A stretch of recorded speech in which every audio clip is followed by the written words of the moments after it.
আজকে দেখছি আমাদের স্বরাষ্ট্র উপদেষ্টা তিনি ঘোষণা করছেন যে যারা হাদিকে এভাবে গুলি করছে যদি ওই তাকে ধরাই দিতে পারে 50 লক্ষ টাকা দিবে। কত? এই কথাটা আমার কাছে পছন্দ হয়েছে না। একজন স্বরাষ্ট্র উপদেষ্টা এভাবে কথা বললে হবে না। গত কয়েক মাস আগে আমার এই মসজিদের ইমামকে প্রকাশ্যে মারলো, ভিডিও ফুটেজ আছে, তারা প্রকাশ্যে ঘুরতেছে। ওই সময় যদি ওই সমস্ত খুনিদের গলা টিপে ধরা হতো, আজকে হাদিকে গুলি করার সাহস পেত না। আলু দিয়ে আর পেঁয়াজ দিয়ে বুঝদন যেত না। কথা কোন ঠিক না বেটি? তাহলে আমার ভাই বলল, আমার ভাইদের প্রাণের দাম নাই। আপনারা এই সমস্ত খুনিদেরকে আস্কারা দেন দিক কই? এক বিচারের জন্য পাগল হয়ে যান, আরেক বিচার ছেড়ে দেন। আজকে যদি রইসুদ্দিনের খুনিদেরকে প্রকাশ্য শাস্তির আওতায় আনা হতো, আজকে আমার এই হাদিকে গুলি দেওয়ার সাহস কেউ পেত না। আমরা সবাই মিলেমিশে দেশটার ভিতরে শান্তিতে বসবাস করতে চাই।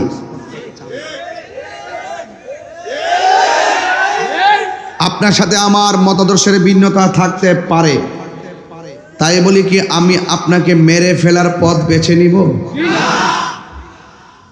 তাহলে গতকাল আপনি হাদিকে এভাবে গুলি করলেন কেন? গত কয়েকদিন আগে আমার রইসুদ্দিনকে প্রকাশ্যে পিটাইয়া মারলেন কেন?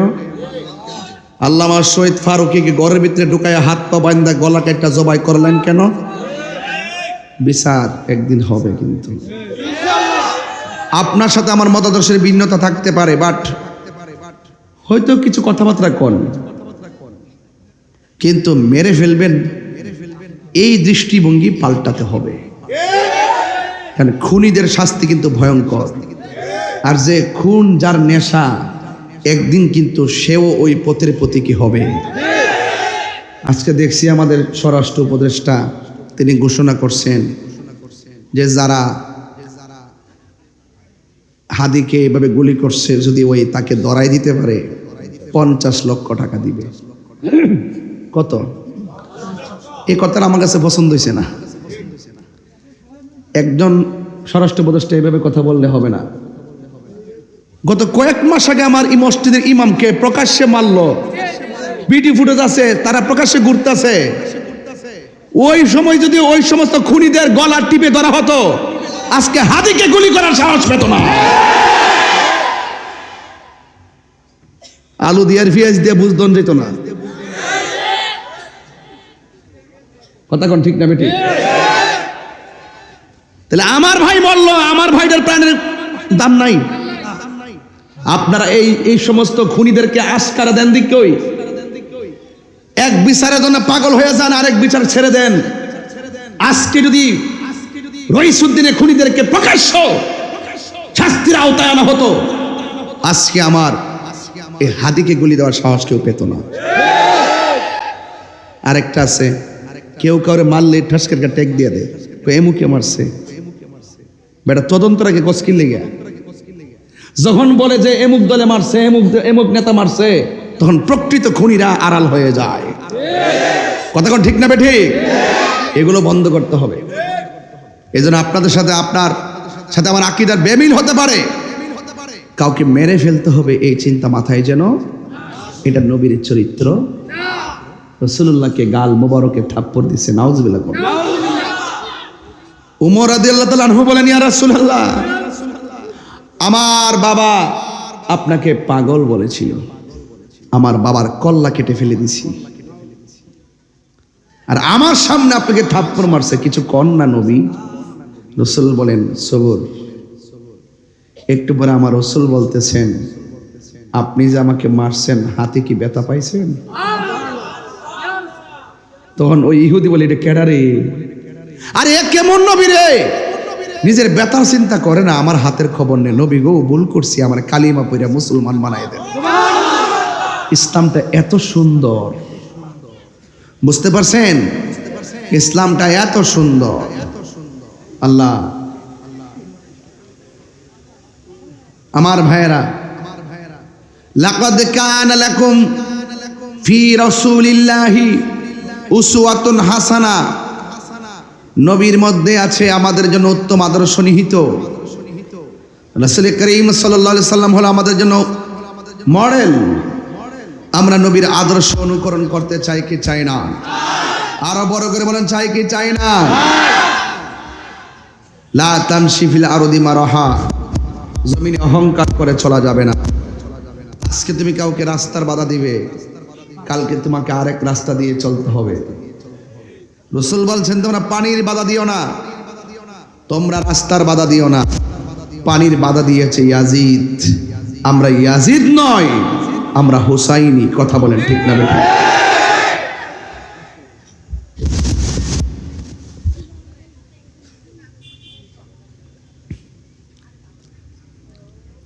আমার যুবক ভাইয়েরা, আল্লাহর হাবিব বললেন সাহাবীরে, তোমার চোখের মধ্যে কেন পানি দেখা যায়? আপনারা বারেশ্বর দরবারের বাবা বলেন, কেন চোখে পানি ঝরে? আমার নবী বোঝার ক্ষমতা আছে না নাই? ওই লোকটা ডাক দিয়া কই, নবী গো, আমি এমনিতেই কাঁদি না, আমার আল্লাহ যতগুলা বিধান নাজিল করেছেন এমন কোন বিধান নাই যেই বিধানটা আমি পালন না করি, কিন্তু একটা বিধান আমার বাকি রয়ে গেছে। নবী আমার জিজ্ঞাস করি কোন বিধান? আল্লাহর হাবিব বলেন কোন বিধান? এবার ওই লোকটা ডাক দিয়ে ইয়া রাসূলুল্লাহ, বিধান অন্য কিছু নয়, বিধানটা হলো আমি বিয়ে করতে পারি না। জিজ্ঞেস করা হয় কেন? কয় তারা আমারে পছন্দ করে না। আল্লাহর হাবিবের হাত মুবারকে একটা কাগজ নিয়ে আমার নবী লিখলেন, লিখে ডাক দেয়া বলেন, হে পাগলা, এই কাগজটা নিয়ে এমকের বাড়িতে যাইয়া কাগজটা মালিকের হাতে দিবা। মালিক যে উত্তরটা দেয়, উত্তরটা শুধুমাত্র আমি নবীর কাছে বলবা। এবার কাগজটা নিয়ে গেল মালিকের কাছে, বড় ধনাঢ্য মালিক, বড় লোক। এবার কাগজটা নেওয়ার পরে লোকটা পড়ছে, আর নিচে লেখা আছে ইতি মুহাম্মদ রাসূলুল্লাহ সাল্লাল্লাহু আলাইহি ওয়াসাল্লাম। আজকে যারা বলে নবী লিখতে জানতো না, পড়তে জানতো না, এদেরকে ঈমান আছে নাকি রে বাজি? আছে, আছে। আর রহমান আল্লামাল কুরআন খালাকাল ইনসান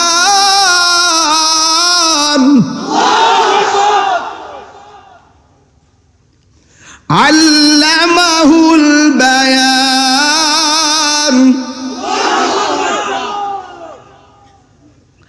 আল্লাহ রাব্বুল আলামিন হলো রহমান, আল্লামাল কুরআন, যিনি শিক্ষা দিয়েছেন কোরআন। হায়রে বারেশ্বরের বাবা, নবীর শিক্ষক এই পৃথিবীর কেউ না। জবানটা খুলে বলুন নবীর শিক্ষক কে? হাত তুলা কোন কে? সন্দেহ আসেনি? রাসূল বলেন বুইস্তু মুআল্লিমান, আমি দুনিয়ার মধ্যে শিক্ষক হয়ে এসেছি। সুবহানাল্লাহ গণ রে। আল্লাহ বলে আল্লামাকা মা লাম তাকুন তাআলাম। ও বন্ধু, জানা না জানা, দেখা না দেখা, সব আমি আল্লাহ কোরআনের মধ্যে বর্ণনা করেছি। আর এই কোরআনটা আমি কাউকে শিক্ষা দেই নাই, এই কোরআনটা আমি আল্লাহ আপনি নবীর শিক্ষা দিয়েছি। কোরআনের মধ্যে কিছু বাকি আছে, সব উল্লেখ আছে, কিছু জাহিরি কিছু বাতিনি, কিছু জাহিরি বাতিনি। আমি যে কোরআন শরীফ পড়বো এখন, আপনার কি কষ্ট পাবেন নাকি? আবার একটু আগে তেলাওয়াত শুনছেন, অনেক মধুর লাগছে না? উনি কিন্তু অনেক ভালো তেলাওয়াত করে। আমি তো হাফেজ হইতে পারি নাই, হইলে কত সুন্দর করে পড়তাম। এখন তো অনেক ভুল হয়ে যায়। ওয়ালা রতবিন ওয়ালা ইয়াবিসিন ইল্লা ফি কিতাবিম মুবিন।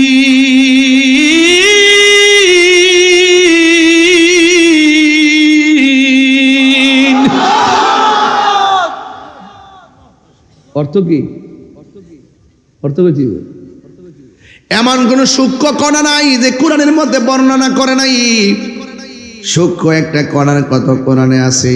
আর এই কোরআনের সূক্ষ্ম বলি আর বড় বলি, গোপন বলি আর জাহিরি বলি, সব এলেম আমার নবীর সিনার মধ্যে ঢেলে দিয়েছেন কে? ওয়াজ বুঝে না? নবী ভাই লিখতে জানতো না। হাজি ভাই আমাকে একটা খিটখিটে মেজাজ মারাত্মক, মানে হক কথার যে কেউ গোপন করে আমার রাগ উঠে। যেমন ওই দিন দেখলাম একটা কাফেলা পাঠাইছে এক বাড়িতে, যায় মহিলা কইতাছে হাসর মাঠে আল্লাহ জিগাইব তোমার দুনিয়াতে প্রতীক আছেন কোনটা? আপনি কর, আপনি বিবেক কি কয়? এটা জিগাইব যে প্রতীক আছেন কোনটা জিগাইব? হ্যাঁ, আমরা শুনছি হাসর মাঠে প্রথম হিসাব হইব নামাজের, আবার কবর জিগাইব তোমার দুনিয়াতে দলের নামটা কি আছে। এই কথা আমি কিন্তু ফারায়া গুতায় কইতাছি, এরপরে না বুঝলে খবর আছে।